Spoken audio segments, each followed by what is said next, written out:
नमस्कार दोस्तों, आप सभी को महाशिवरात्रि की शुभकामनाएं। दोस्तों, आज की वीडियो में हम आपको महाशिवरात्रि की व्रत की कथा सुनाने जा रहे हैं। अगर आप शिव जी के भक्त हैं तो इस कथा को ज़रूर सुनें। इस कथा को सुनने मात्र से भगवान शिव की कृपा आप पर बनी रहेगी, क्योंकि ये कथा स्वयं भगवान शिव ने माँ पार्वती को सुनाई थी। दोस्तों, ऐसा माना जाता है कि महाशिवरात्रि के दिन ही शिवलिंग की उत्पत्ति हुई थी और इसी दिन को भगवान शिव के जन्म दिवस के रूप में मनाया जाता है। ऐसा माना जाता है कि भगवान विष्णु और ब्रह्मदेव ने सर्वप्रथम शिवलिंग की पूजा की थी। माँ लक्ष्मी, माँ सरस्वती और इंद्रदेव की पत्नी रति तथा माँ गायत्री ने शिवरात्रि का व्रत रखा था, इसलिए शिवरात्रि के व्रत का बड़ा ही महत्व है। आइए आपको सुनाते हैं महाशिवरात्रि की महान कथा, जिसे सुनने मात्र से मनुष्य प्राणी की सभी मनोकामना पूर्ण हो सकती है। लेकिन इससे पहले अगर आपने हमारे चैनल को सब्सक्राइब नहीं किया है तो हमारे चैनल को सब्सक्राइब कर लीजिए और भी जानकारी प्राप्त करने के लिए। एक बार चित्रभानु नाम का एक शिकारी था। पशुओं की हत्या करके अपने परिवार का पालन करता था। साथ ही वह एक साहूकार का ऋणी भी था, लेकिन उसका ऋण समय पर ना चुका पाने की वजह से क्रोधित होकर साहूकार ने शिकारी को शिव मठ में बंदी बना लिया और संयोग से उस दिन शिवरात्रि थी। शिकारी के पास कोई अन्य काम न होने की वजह से वो ध्यान मग्न होकर शिव से जुड़ी धार्मिक बातें सुनने लगा। चतुर्दशी को उसने शिवरात्रि व्रत की कथा भी सुनी।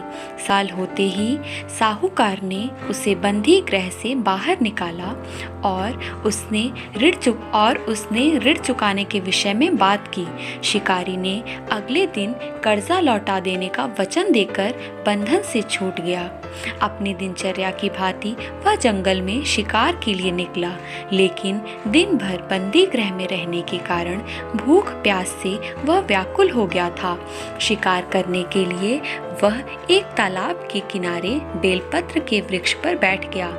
बेल के वृक्ष के नीचे एक शिवलिंग था जो बेलपत्र से ढका हुआ था। शिकारी को इस बात का पता नहीं था। बेल के वृक्ष पर बैठे बैठे ही वह पत्ती तोड़ने लगा और नीचे फेंकने लगा, लेकिन संयोग से ही वो बेलपत्र भगवान शिव के शिवलिंग पर गिर रहे थे।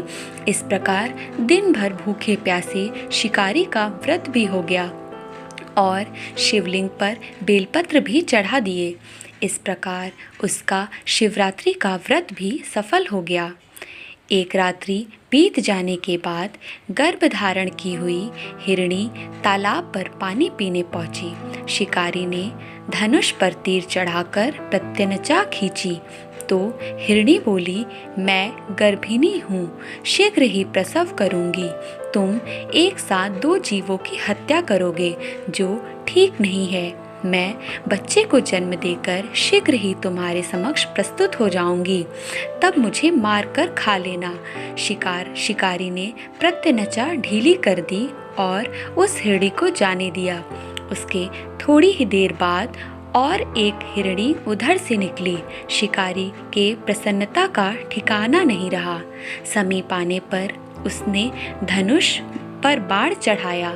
तब उसे देखकर हिरणी ने विनम्रता पूर्वक निवेदन किया कि हे शिकारी, मैं थोड़ी देर पहले रुद्र से निवृत्त हुई हूँ, कामातुर हिरणी हूँ, अपने प्रिय की खोज में भटक रही हूँ। मैं अपने पति मिलकर शीघ्र ही तुम्हारे पास आ जाऊंगी। उसकी बात सुनकर शिकारी ने उसे भी जाने दिया। 2 बार शिकार को खोकर उसका माथा ठनक गया और वो चिंता में पड़ गया। रात्रि का आखिरी पहर बीत गया तथा एक अन्य हिरणी अपने बच्चों को साथ लेकर उधर से निकली। शिकारी के लिए ये स्वर्णिम अवसर था। उसने धनुष पर तीर चढ़ाने में देर नहीं लगाई। तीर छोड़ने वाला ही था कि हिरणी बोली, हे पारदी, मैं इन बच्चों को इनके पिता के हवाले करके लौट आऊंगी। इस समय मेरा शिकार मत करना। उसकी बात सुनकर शिकारी हंसा और बोला, सामने आए शिकार को छोड़ दूं? मैं ऐसा मूर्ख नहीं। इससे पहले मैंने अपना दो बार शिकार खो चुका हूँ। मेरे बच्चे भूख प्यास से तड़प रहे होंगे। उत्तर में हिरणी ने कहा, जैसे तुम्हें अपने बच्चों की ममता सता रही है, ठीक वैसे ही मुझे भी अपने बच्चों की चिंता सता रही है। इसलिए बच्चों के नाम पर थोड़ी देर के लिए जीवन दान मांग रही हूँ। हे पारदी, मेरा विश्वास कर। मैं इन्हें इनके पिता के पास छोड़कर तुरंत लौटने का वचन देती हूँ। हिरणी की बात सुनकर शिकारी को हिरणी पर दया आ गई। शिकारी ने उस हिरणी को भी जाने दिया। शिकार के अभाव में बेल वृक्ष पर बैठा शिकारी बेलपत्र तोड़कर नीचे फेंकता ही जा रहा था। वह फटने को हुई एक हिष्ट पुष्ट हिरण उसी रास्ते पर आ गया। शिकारी ने सोच लिया कि इसका शिकार वह अवश्य करेगा और उसने धनुष पर बाण चढ़ाया। शिकारी की तनी हुई प्रत्यंचा देखकर हिरण विनीत स्वर में बोला, हे पारदी भाई, यदि तुमने इससे पूर्व आने वाली तीनों हिरणियों को तथा छोटे बच्चों को मार डाला है तो मुझे भी मार डालने में विलंब ना करो, ताकि मुझे उनके वियोग में एक क्षण भी दुख न सहना पड़े। उन मृगियों का पति हूँ। यदि तुमने उन्हें जीवन दान दिया है तो मुझ पर भी कुछ पल के लिए कृपा करो। मैं उनसे मिलकर तुम्हारे समक्ष उपस्थित हो जाऊंगा। उस हिरण की बात सुनते ही उस शिकारी के सामने उस रात का पूरा घटना चक्र घूम गया। उसने सारी कथा हिरण को सुना दी। तब हिरण ने कहा, मेरी तीनों पत्नियां जिस प्रकार प्रतिज्ञाबद्ध होकर गई हैं, मेरी मृत्यु से अपने धर्म का पालन नहीं कर पाएंगी। अतः जैसे तुमने उन्हें विश्वास पात्र मानकर छोड़ा है, वैसे ही मुझे भी जाने दो। मैं उन सभी के साथ तुम्हारे सामने शीघ्र ही उपस्थित हो जाऊंगा। उपवास, रात्रि जागरण, शिवलिंग पर बेलपत्र चढ़ने से शिकारी का हिंसक हृदय निर्मल हो गया। उसमें भगवत शक्ति का वास हो गया। धनुष तथा बाण उसके हाथ से सहज ही छूट गया। भगवान शिव की अनुकंपा से उसका हिंसक हृदय दया के भाव से भर गया। अपने अतीत के कर्मों को याद करके पश्चाताप की ज्वाला में जलने लगा।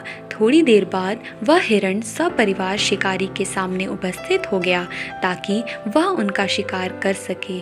किंतु जंगली पशुओं की ऐसी सत्यता, सात्विकता एवं सामूहिक प्रेम भाव देखकर शिकारी को बड़ी ग्लानि हुई। उसके नेत्रों से आंसू बहने लगे। उस हिरण के परिवार को न मारकर अपने कठोर हृदय को जीवन हिंसा से हटा दिया और सदा के लिए कोमल एवं दयालु बन गया। देवलोक के समस्त देव समाज भी इस घटना को देख रहे थे। घटना की परिणति होते ही देवी देवताओं ने पुष्प वर्षा की। तब उस शिकारी एवं उस हिरण के परिवार को मोक्ष की प्राप्ति हो गई। इसी तरह अनजाने में ही शिकारी का महाशिवरात्रि व्रत हो गया और उसे मोक्ष की प्राप्ति हो गई। तो दोस्तों, यह कथा आपको कैसी लगी कमेंट में ज़रूर बताएं। अगर आप शिव जी के भक्त हैं तो कमेंट में ओम नमः शिवाय अवश्य लिखें। जय भोलेनाथ।